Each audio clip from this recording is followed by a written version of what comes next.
I returned from the notary, excited to tell my son and daughter-in-law that my brother left me 3 apartments and a beach house. But when I got home, I heard their voices behind the door. I stayed quiet, hidden in the hallway. What I heard next froze me in terror. It was a little past 4 in the afternoon when I stepped out of the notary's office. The manila envelope pressed against my chest as if it carried my heartbeat. My name is Alana Holden, 72, retired accountant, widow, and sister to the kindest man who ever lived, Samuel Hart. I had just signed the final papers confirming that Samuel had left me 3 apartments in Portland and a small house by the coast in Rockaway. The air smelled like salt and sunshine, and for the first time in years, I felt seen again. I wanted to tell my son Jack and his wife Hannah the news, to see their faces light up and imagine them proud of me, grateful, maybe even relieved that we would all be comfortable now. The drive home felt like a daydream. The trees along the road shimmered with a late summer light, and I hummed an old tune Samuel used to whistle when balancing his ledgers. At a red light, I looked down at the envelope on the passenger seat, tracing the seal with my thumb. It wasn't the money that mattered. It was what it represented. Samuel's faith that I could still build a new chapter. I pictured Jack smiling, Hannah hugging me, all of us having dinner together, again without the quiet tension that had filled the house lately. When I pulled into the driveway, the house looked peaceful. The curtains fluttered, and the smell of freshly brewed coffee drifted out through the kitchen window. I let myself in quietly, wanting to surprise them. But halfway through the hallway, I heard voices coming from the living room. At first, it was Jack's low murmur, nervous and uncertain. Then Hannah's sharper tone, smooth and deliberate. She was saying something about medical evaluations and paperwork. I leaned closer, thinking maybe she was discussing insurance. Then her words became clear. She said it was easy to prove cognitive decline at my age, that forgetfulness could be documented. And once the papers were filed, guardianship would be granted in a few weeks. Jack's voice trembled. He asked if it was really necessary. Hannah answered that it was for my own good, that I would be well cared for once the accounts were consolidated. I stood still, gripping the wall. My throat felt dry, my pulse hammering in my ears. The words rolled over me like cold water. Guardianship, accounts, confusion. It sounded like they were discussing a stranger, not their mother. Not the woman who had raised Jack alone after his father's death, who had taken care of every bill, every fever, every broken heart. Jack said something softer, that he didn't want to hurt me. Hannah cut him off. She said, "If we don't act now, the house will be gone. Once she's declared unfit, we can protect her assets." Protect. That word echoed. I pressed the envelope tighter against my chest, the edges digging into my palm. I could hear the clink of her spoon against her mug as she continued explaining the steps like it was a business deal. For a long moment, I couldn't move. The air felt thick, heavy with betrayal. My own son, my daughter-in-law, the woman I had welcomed like a daughter. I realized they weren't planning for my care. They were planning for my disappearance. The woman they described was fragile, confused, dependent. But that wasn't me. Not yet. Not ever, if I could help it. I straightened my back and smoothed my hair. Then I pushed open the living room door, forcing my face into a smile. The scent of coffee hit me strong and bitter. Jack looked startled, guilt flickering across his face. Hannah's expression didn't change much. She was quick-practiced. I told them I'd just come from the notary, that it had been a productive day. My voice sounded calm, even cheerful, though I could feel my pulse racing. Hannah nodded politely, asked if everything went smoothly. I said yes, that Samuel had always been a man of precision. I watched her eyes shift slightly, calculating. Jack mumbled that he'd make fresh coffee, but his hands shook as he reached for the pot. I sat down, smiling faintly, pretending not to notice. I asked about their day, their plans for the weekend. It felt like acting in a play where everyone knew their lines except me. Inside, my mind was already rewriting the script. As they talked, I kept my hand over the envelope, resting on my lap, feeling its weight anchor me to reality. I realized that everything I had believed about family might have been built on borrowed trust. Still, I wasn't ready to cry. I wasn't even angry yet. What I felt was a kind of quiet, deep knowing that something inside me had shifted. When I finally excused myself and walked to my room, I caught my reflection in the hallway mirror. The woman looking back at me was calm, but her eyes had changed. They weren't soft anymore, they were clear, sharp, alive. In that moment, I understood that survival doesn't always start with a scream. Sometimes it begins with silence. I placed the envelope on my nightstand and sat down on the edge of the bed. Outside, the sun dipped lower, throwing long golden lines across the floor. Somewhere in the house, Hannah laughed softly at something Jack said. I listened, memorizing the sound, knowing everything had just become a performance. Then I whispered to the quiet room that I would not be the woman they described. They didn't know it yet, but the person they planned to erase was already gone, replaced by someone they could no longer control. That night, I could not sleep. The sound of the ocean outside my window usually calmed me, but now it only reminded me of how small I felt in a world that had suddenly turned cruel. I turned on the lamp beside my bed and noticed the envelope again, the one that held Samuel's letter. My hands trembled as I opened it. The paper smelled faintly of cedar and thyme, the scent of his study, the one with the big windows where he used to work late into the night. He had written in his careful, steady handwriting, the same one he used when teaching me how to keep books decades ago. He began with love, telling me how proud he was that I had endured life with quiet grace. After our parents died, after my husband passed, after years of caring more than my share.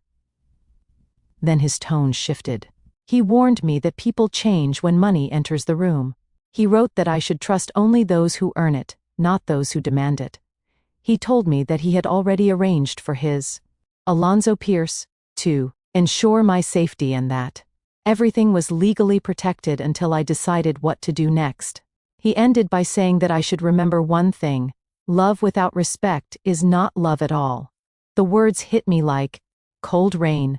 Samuel had always been gentle, but beneath that kindness was a man who saw clearly. He must have sensed something long before I did. I pressed the letter to my chest, feeling the sting of tears. He had known that betrayal might come from my own home, and he had tried to warn me. For a long time I sat there in the glow of the lamp, reading his words over and over. I remembered the years when Jack started asking me to sign papers for his business. Hannah would stand beside him, smiling sweetly, assuring me it was just paperwork to help with taxes. Later, when I asked to review them, she told me I was overthinking, that my mind tired easily. I remembered the day she took over my banking app, because it was too confusing, and how my friend slowly stopped calling after she began screening my phone. Each memory fit together now, like pieces of a puzzle I never wanted to see. At some point, I folded the letter back carefully, as if it were the last fragile piece of him I had left. My tears had smudged the ink in places. The clock on the nightstand read 11:56, though in my head, I heard Samuel's voice correcting me, saying 11:56 p.m. Alana, precision matters. That small memory made me smile even as my heart broke. By morning, I felt different. My grief had shifted into something sharper, something that kept me upright. I sat at the kitchen table with a cup of coffee that had long gone cold, and opened a new notebook. On the first page, I wrote the record of truth. It felt almost ceremonial. I began listing every strange moment, every lie, every manipulation that had seemed small at the time. The first entry was about how Hannah always insisted on handling my mail. The second was about Jack taking over the property tax bills and forgetting to show me the receipts. As the ink filled the page, I felt my strength return letter by letter. Later that morning, I called Nancy Reed, my oldest friend. Her voice cracked with emotion when she realized it was me. She said she had tried to visit months ago, but that Hannah told her I was unwell, that I barely remembered people anymore.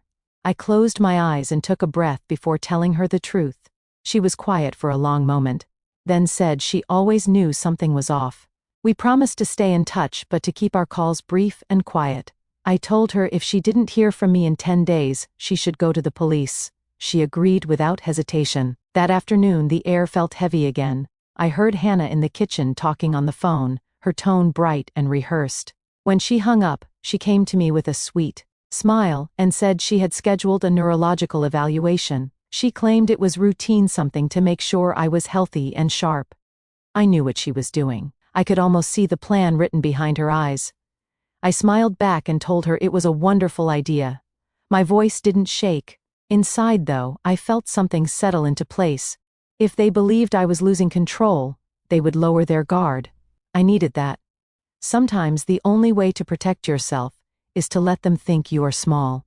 That evening, I walked to the porch as the sun dipped behind the horizon. The sea breeze brushed my face, carrying the faint sound of waves crashing against the rocks. I thought about Samuel again, and whispered a quiet thank you. He had given me more than an inheritance. He had given me time to wake up before it was too late. Back inside, I added one more line to my notebook before turning off the light. The line read, "Pretend to sleep. More. Then you speak. Wait until the 10th day, then act." I closed the book and placed it under my pillow, feeling the faint hum of the ocean beyond the walls. I knew then that I wasn't the frail old woman they imagined. I was a woman preparing for war, a quiet one, fought with patience, truth, and the kind of strength that only comes when everything you love has been threatened.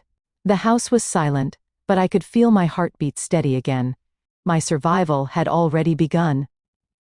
The night before the doctor's visit, I couldn't sleep. The house felt tense, too quiet. Around 11:30, I heard soft footsteps outside my door. I turned off the lamp and listened. Hannah's voice was calm and cold.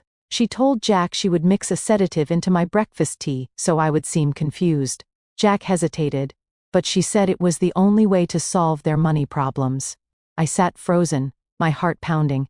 When they went silent, I reached for my phone and called Alonzo Pierce. It was close to midnight, but he answered immediately. His voice was calm, steady. He told me to pack essentials and leave the house at once. He said to meet him at the harbor in downtown by 1:15 in the morning. I gathered my wallet documents, Samuel's letter, and my notebook, the record of truth. I slipped on a coat and left without a sound. The ocean wind was sharp, carrying the smell of salt and rain. I walked quickly down the street, feeling the weight of every step. When I reached the main road, I hailed a taxi. The driver didn't speak as I stared out at the dark town sliding past the window. At the Harbor Inn, the woman at the desk handed me a key without asking questions. In the room, I sat on the bed, holding the envelope to my chest. The rain began tapping on the glass, and the clock crept toward 1:15. When the knock came, I opened the door to see Alonzo. He told me I was safe. We went over the documents, and at dawn he took me to his office. A notary was waiting. By sunrise, everything Samuel had left was secured in my name. That morning, we filed a police report for attempted elder fraud. The officer listened carefully and called me brave, though I didn't feel brave yet. I felt only tired, but somewhere beneath that exhaustion strength was starting to build. 3 days later, Alonzo told me Jack and Hannah had filed for guardianship. The hearing was set for the following week. I felt fear, but also clarity. I told him I wanted to face them. The courthouse smelled of rain and old wood. Hannah wore blue and sat with perfect posture. Jack looked pale. Their lawyer described me as unstable and confused, saying I'd wandered off in the night. Then Alonzo rose, calm and precise. He presented Samuel's letter, my notarized papers, and a medical evaluation proving I was fully competent. He placed my notebook on the table, each page filled with dates and facts they could not deny. The judge asked if I wanted to speak. I stood and faced Jack. My voice was soft but steady. I told him he hadn't lost his mother. He had sold her. The courtroom went still. Hannah looked away. The judge's voice cut through the silence as she denied their petition. She confirmed my independence and warned that any further interference would bring criminal charges. Outside, the rain had stopped. Sunlight spilled across the courthouse steps. I felt it warm my face and realized my hands no longer trembled. Alonzo offered me a ride, but I chose to walk. I wanted to feel the ground beneath my feet. As I passed the old courthouse gates, I whispered to the wind that this was not revenge. It was justice, quiet and complete. The ocean breeze carried my words away, and I knew that I had reclaimed more than my freedom. I had reclaimed myself. 6 months later, the sea had become my closest companion. Each morning I opened the windows to the sound of waves breaking against the rocks below the porch. The air carried the scent of salt and driftwood. My brother's house had turned into my sanctuary, a place where time moved gently. I spent my mornings writing for my blog, Sea of Second Chances, where women my age shared stories of survival, loss, and quiet victories. The words poured out easily, now shaped by calm instead of fear. Nancy visit often, bringing flowers from her garden and laughter that filled the kitchen. She said freedom suited me, that I looked 10 years younger. I told her it was not youth returning, but peace arriving at last. We would sit by the window for hours listening to the tide come in, talking about ordinary things like recipes and books. Ordinary had become extraordinary. One afternoon, a letter arrived with Jack's handwriting. I held it for a long time before opening it. His words were full of remorse. He admitted what he had done, how greed and fear had twisted his love into something cruel. He said he wished he could start again. I read it twice, feeling both sorrow and relief. That night, I wrote back. I told him I forgave him, but forgiveness did not mean returning to what was broken. I said I wished him peace, but my life now belonged to the sea, to quiet mornings, and to myself. The next evening I walked along the shore as the sun sank low, painting the horizon in golden rose. The tide washed around my ankles, cool and alive. In my hands I carried my old notebook, the record of truth, its pages fluttering in the breeze. I whispered to the water that I was finally free. The waves took my words, carried them away, and for the first time in a long life, I felt completely at home in the silence that followed.